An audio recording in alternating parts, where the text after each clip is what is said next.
everyone, welcome back. We are going to have some fun today.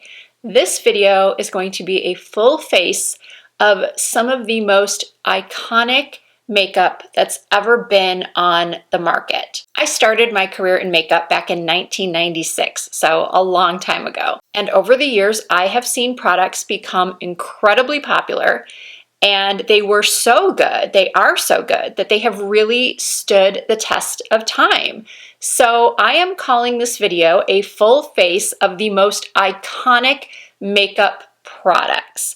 I did some research for this video. I wasn't going entirely based on my own opinions, and I came across several articles about this very subject. And lo and behold, a lot of the products that were listed were also ones that I had in my mind as well. And while I'm applying the makeup, I thought, why not share with you some stories about my experiences with these brands or these products. Several of them, especially the first two that I'm going to be starting with, I actually worked for those brands. I hope that you guys will enjoy hearing some stories about my time with those brands, maybe some funny things that happened while I worked there, how I got hired. I'm not sure where my brain is going to go with this. So grab a cup of coffee, tea, maybe a cocktail or a snack, depending on when you are watching this video. And let's get started applying some iconic makeup products. So the first product I'm using is this blurring primer from Laura Mercier. This product specifically is not an iconic product, but I decided to include this in this video because Laura Mercier was one of the first, if not the first, makeup brands to come out with a foundation primer. Laura Mercier was actually the first makeup brand that I ever worked for. I was fresh out of school. I moved to Atlanta, Georgia, and I have a degree in fashion merchandising. So I got a job at a high-end store, Dolce & Gabbana. I'm sure a lot of you have heard of that brand.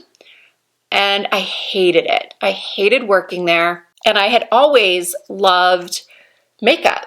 So I decided just to take my chances and apply for a makeup counter job. This is the Urban Decay Eyeshadow Primer Potion. I think Urban Decay was one of the first, if not the first, to create an eyeshadow primer. So back to how I started at Laura Mercier. I went to this department store in Atlanta called Riches, and the cosmetics department manager had just quit. And the store manager, a guy, was doing the hiring, and he knew absolutely nothing. I have this piece of like mascara or something right here that's bothering me. He knew absolutely nothing about cosmetics. And I sat down at the interview, and he said, well, we have openings at Lancome, Clinique, Estee Lauder, and then we have this new brand coming in called Laura Mercier. He's like, I don't really know anything about it. And before he could even finish what he was going to say, I stopped him and I said, that's the brand that I want. I want to work for Laura Mercier. Because at the time, I had been constantly reading magazines like Vogue and Cosmo and Glamour, and I had seen Laura Mercier's name as the cover model makeup artist, and I had read that she was Madonna's makeup artist and the makeup artist for a lot of other celebrities. So I immediately said, that is who I want to work for. I took the job. I was so excited to actually meet and be trained by Laura Mercier and her right-hand man, Mateen, at the time. And that was a long story to get to why I used this primer. Laura was the queen of the flawless face. That was her whole aesthetic. Is that the right word? She wanted us all to focus on her flawless face method, which included the secret camouflage, the foundation primer, the foundation, and her loose powder. Those were the 4 key products to a flawless face. And since then, she has reformulated her primer many times. She came out with the hydrating primer, the illuminating primer, and then she years later changes the packaging, and just there's been a lot of changes obviously since 1996. But just as an ode to my very first job in makeup, I went with this primer. And as you can see, it really did help to blur my pores. I have oily skin, large pores and texture.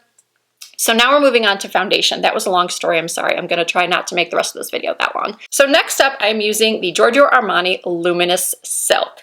As I said earlier, I did do some research before picking the products for this video, and I could have chosen Estee Lauder Double Wear because that was another one that came up a lot in my search for iconic makeup. But I'm going with the Giorgio Armani Luminous Silk because I have been using this foundation off and on for so many years. I think since 2005. That is when I first started working at a Giorgio Armani counter at the Bellagio here in Las Vegas. The store, unfortunately, is no longer there. I think there's only one Giorgio Armani boutique here in Vegas now, and it is at Crystal's Shopping Center. Look how beautiful this foundation is. I know it's expensive, and it's gotten a lot more expensive over the years. I think when I started at Armani in 2005, this retailed for $50, I think, somewhere around 50. And now it's 64. I just love this foundation. It is not the best for oily skin like mine and possibly yours, especially if you want something that's going to hold up for 10, 12, 15 hours. This is not it if you're oily. This is my sort of go-to evening foundation when I only need my makeup to last for like 4 or 5 hours, maybe for an event. All right, next up is concealer. One of the products that came up a lot in my research, and one of the products that first came to my mind, was the NARS Radiant Creamy Concealer. That is another product that I have personally been using for such a long time. However, I didn't want this to be all high-end, so I went with one of my personal drugstore favorites that I do think has reached iconic status. It's the Maybelline Instant Age Rewind. I know people either love this concealer or they hate this concealer. I happen to like it. I happen to think it's really good. I haven't used this in a long time. Oh my goodness, I hope there's something left in it. I see that there's product, but oh, it's coming out. Okay. So this is the shade Light. I probably should have bought a fresh one. This one's getting a little clumpy, but I think it's still going to work. Oh, wow. You know, I've been trying so many other concealers lately that I forget how good some of these classics really are. And I'm putting a little bit of it over on my lid because the Urban Decay Primer Potion, the one that I have, the original, doesn't have any sort of tint to it. And I like the skin on my lid to be even before I go in with eyeshadow. Oh my goodness, I did all that clicking and now way too much came up. So I'm just going to use my finger. Maybe a little bit more. I'll put it on the back of my hand and then take my sponge and go in. There we go. I knew I would enjoy doing this video because I just, you know, as a YouTuber, I have so much makeup and I forget about some of the good stuff. All right, things are looking good. I do not have a personal story about this Maybelline concealer. Look what I've done to it. I am going to set my face with the Laura Mercier Translucent Loose Setting Powder. This is another product that people either love or they hate. Honestly, I'm not the biggest fan of it. Yes, it was part of the original 4 flawless face products in the Laura Mercier routine, and it has only gotten, I think, more and more popular with social media becoming more and more popular and platforms like TikTok. A lot of younger people are hearing about these older products and they're trying them for the first time, and a lot of them are acting like they are the ones that discovered it. I am going to set my face with the powder, but not my under eyes, because this powder makes my under eyes, if I use this powder to set my concealer, it makes me look like 10 years older than I am, if not more. But by using a damp beauty sponge, you know, this actually looks pretty good. I have not touched this powder in years. Well, this specific one right here is not that old because Laura Mercier very kindly continues to send me some powder on a regular basis, and I continue to give most of them away. Maybe I shouldn't have been doing that because, well, I can obviously still give some away, but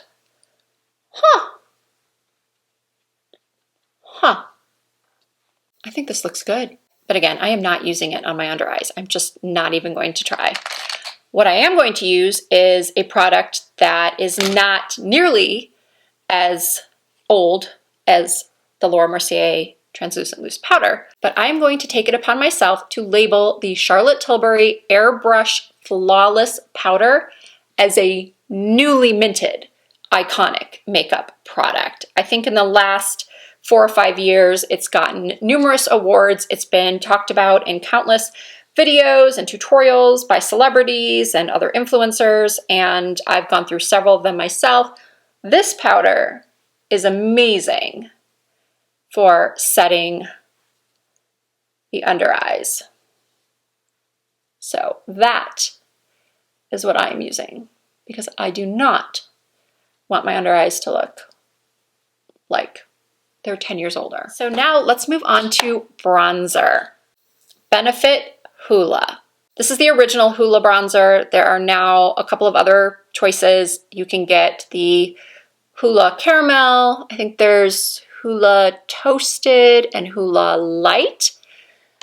I still really like this bronzer. Before Hoola bronzer came out, I don't think a lot of brands were doing bronzers. Well, I think NARS had their Laguna and Casino bronzers. Yeah, there was a time that NARS only had 2 bronzers. Now I think they have many more than that. NARS was a brand that I actually carried at my makeup boutique that I had in Rochester, Minnesota from 2007 to 2010.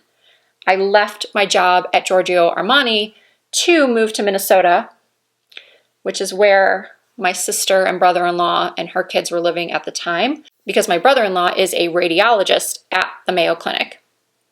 So my sister convinced me to move there and open up a makeup boutique because the closest makeup store to Rochester, Minnesota was Sephora at Mall of America, which was about a 60-70 minute drive. We carried NARS, Smashbox, Frederick Fekkai Hair Care, Kiehl's, Peter Thomas Roth. Then we started carrying some jewelry and some clothing, and yeah, it was really fun. But the timing was just really bad because we opened up in April of 2007, which was right at the beginning of the recession. So speaking of NARS, our top selling product at the time at our store, and I think it's probably still NARS's top selling product, it is the Orgasm Blush. I don't know what happened to my full size. I used to have at least 2 of the full size Orgasm blushes, and I either gave them away or threw them out. I doubt I would throw them out because this is still one of my favorite blushes. I think it looks so beautiful on everyone. I understand some people don't like the sort of shimmer that it has in it, but I love it. I think it is so pretty and flattering on so many skin tones. I also really love Orgasm X, which I think that only came out like 2 or 3 years ago. I actually bought a new one of that during the Sephora VIB sale. So I'm patting on the Orgasm Blush. And now I'm going to move on to eyebrows. Who is the queen of eyebrows? What would you say? Most likely, I'm guessing you would say Anastasia Beverly Hills.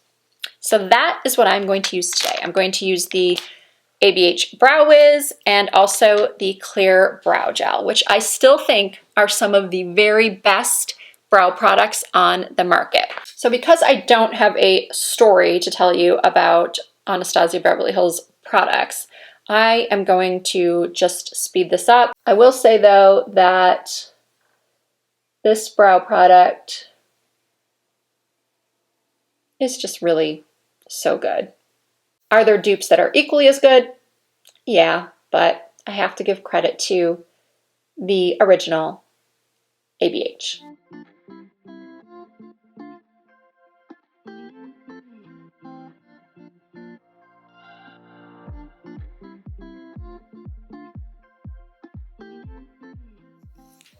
All right, my brows are done, and now we're moving on to eyeshadow.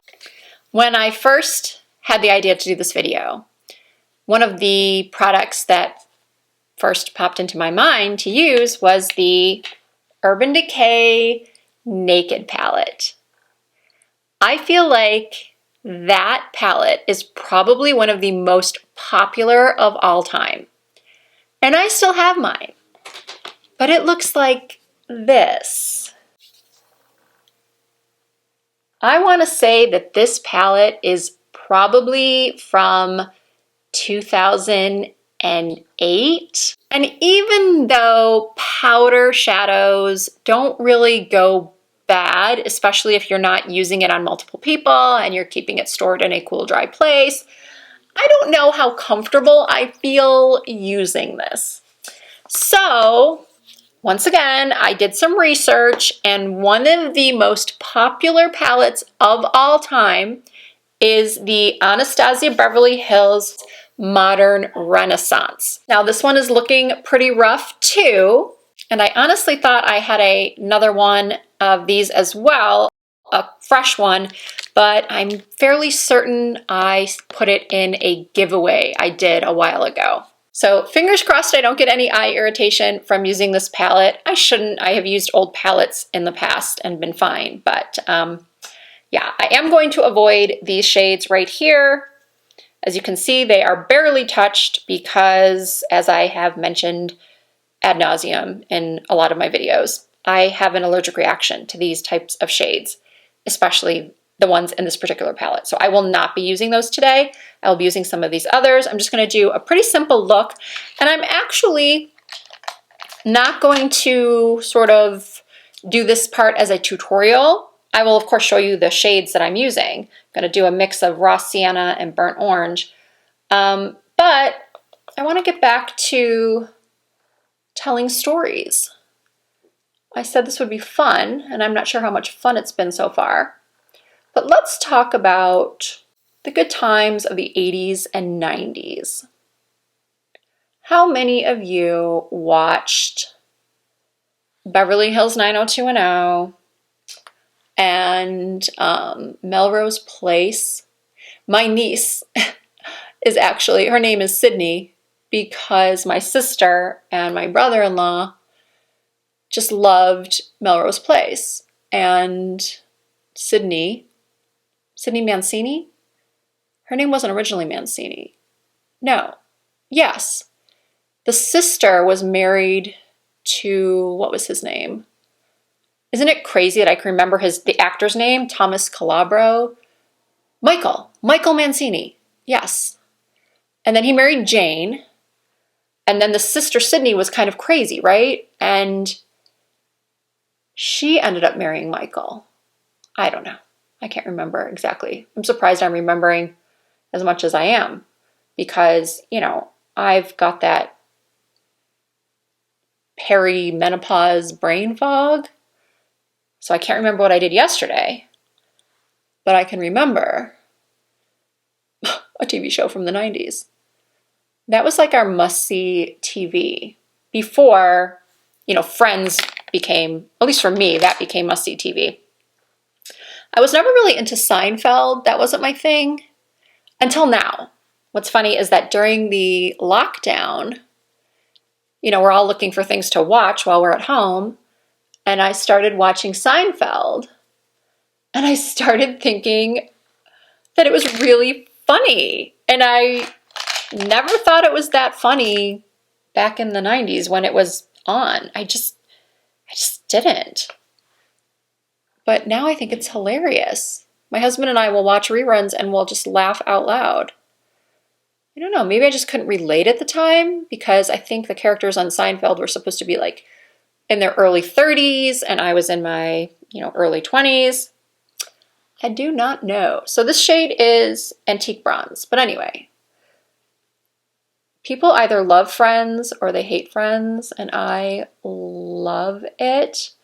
As a lot of you may know, I'm very good friends with Stephanie Marie, who has a fantastic YouTube channel. And she and I have known each other since 99 or 2000 when we would post on this message board called Makeup Alley, which I think is still around. I haven't posted on it in probably 5 years, maybe more. So she and I met there on that site. And what I'm getting at is that she and I both love Friends, and we will send each other friend memes, text each other friends memes, like a lot. All right, what do I want to use on my lid? I think I'm going to use Vermeer. Just pop that on my lid. So yeah, I can watch reruns of Friends all the time. Actually, I do. My son, who is 20, sometimes I will catch him watching Friends and just laughing so hard. Joey is his favorite, and Chandler, of course. I thought they were all funny. I mean, Phoebe, Rachel, even Ross could be funny. I don't know what I'm doing right now. The fact that I thought I could do two things at once, like really I can talk about what I'm doing as far as teaching makeup all day long. But when I'm trying to talk about something not related to makeup while I'm doing makeup, it's not as easy as I thought it would be. So, yeah, so TV back in the day, I think was really good. It was really fun. It really was an escape. Are there even any sitcoms on anymore? By the way, I'm just taking some concealer and cleaning up the corners of my eyes to give it some lift. Yeah, are there sitcoms anymore? I think in the past couple of years, the only ones I've ever found myself watching were like the Goldbergs, and the only reason why I would watch the Goldbergs is because, well, like a lot of shows, it was funny the first couple of seasons, and then it just kind of jumped the shark, as they say, and isn't as funny. I haven't watched any of this season, I don't think. But I watched it for the 80s nostalgia, I loved it. And I thought it was really funny. I love the older brother, and how he thought he was like a rapper. Like that he wanted to try to be like the Beastie Boys. So yeah, let's talk about music. Let's talk about music of the 80s and maybe 90s. But before I get to that, I think the eyes are looking pretty good. Kind of a standard Risa-esque look. For my liquid liner, I'm going to use the Stila Stay All Day Waterproof Liquid Eyeliner because this is another brand that I used to work for and a brand that I carried at my makeup boutique. I really think that this is one of the best liquid eyeliners on the market. It's a classic. It's easy to use. It comes in so many different colors and it's waterproof. So I'm going to use this for my winged liner. And I'm going to do that very quickly and not speak. Trust me, we will get back to the music of the 80s and 90s momentarily, but I do need to do this in silence. Otherwise, it will be a disaster.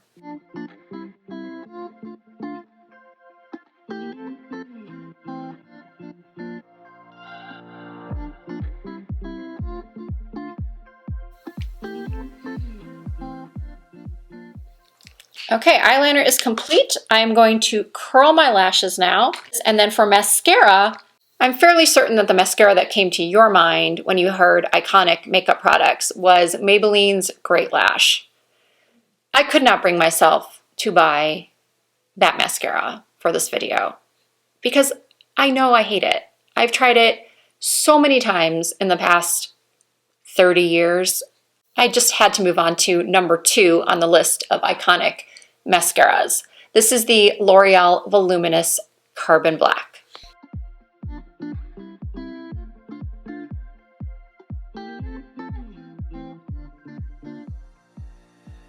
Okay, this was a fresh mascara. I had just gone out and purchased this, and I like it. I don't think it's amazing or anything, but it's good. Now I'm going to take a little pencil brush and apply Primavera to my tear ducts.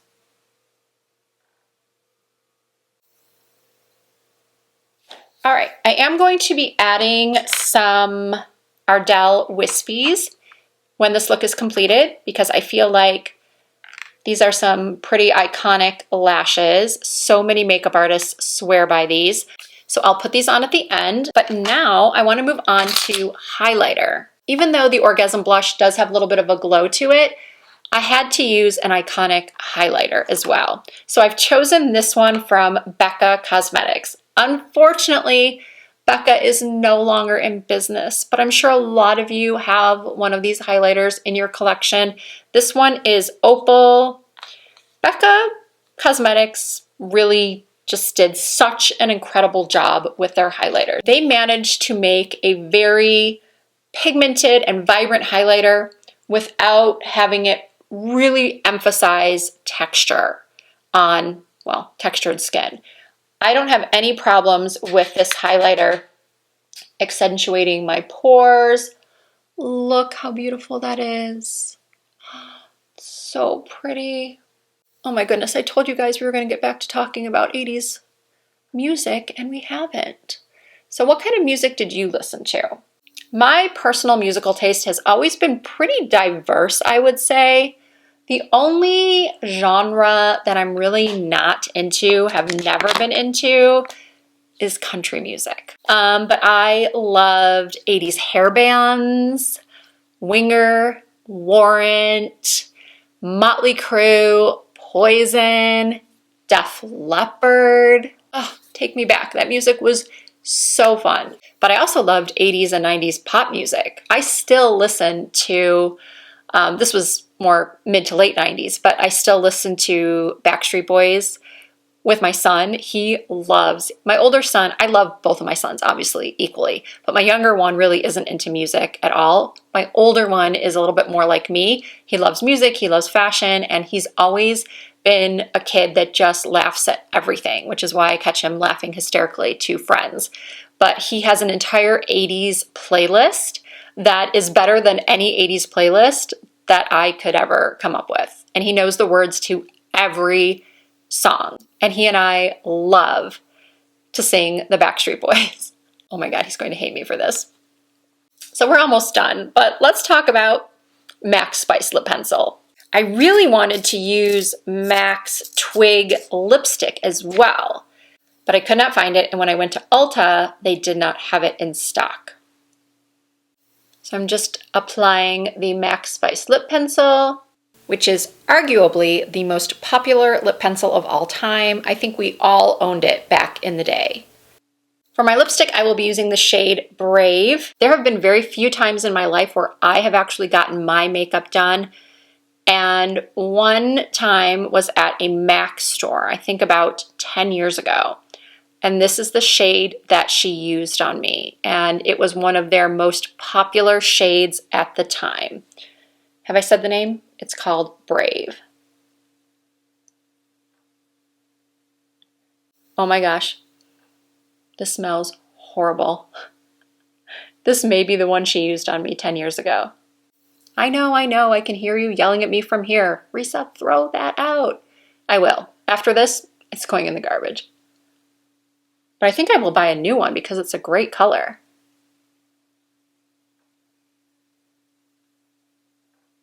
I mean, look at that combo. Really pretty. All right, guys, what Lancome Juicy Tube should I use to top off this lip? Don't worry, these are not 10 years old or 20 years old. These have been around for a really, really long time. But I think it was about a year or so ago, Lancome relaunched the Juicy Tubes, reintroduced the Juicy Tubes, and sent out a PR package with all of the shades. It was one of the best PR packages I've ever received because I remember loving these. And I remember this being one of the very first glosses I ever purchased for my niece when she was like 10 years old. I think I'm going to use this one called Melon Rewind because it looks like it has a little bit of a peachy pink to it, and I want to sort of tie in the blush. So I'm just going to use my finger. I'm going to shake it up first. That's one thing I did not like about the Juicy Tubes is that after a while they would sort of separate the gloss and the pigment.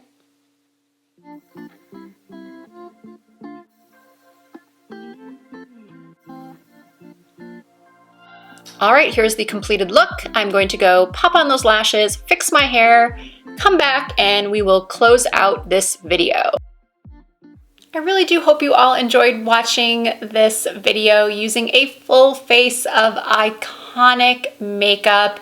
And of course, I hope you enjoyed hearing a little bit about my background, taking a little walk with me down memory lane, so to speak. So if you did enjoy the video, I really do appreciate you giving it a thumbs up. And don't forget to subscribe to my channel if you aren't already. It's really easy to do. You just hit that subscribe button. You can also find more content from me on Instagram and on TikTok. The username is the same everywhere. It's all Risa Does Makeup. Of course, all of the products will be listed and linked down below in the description box. And that'll do it for this one. I hope to see you all in my next video.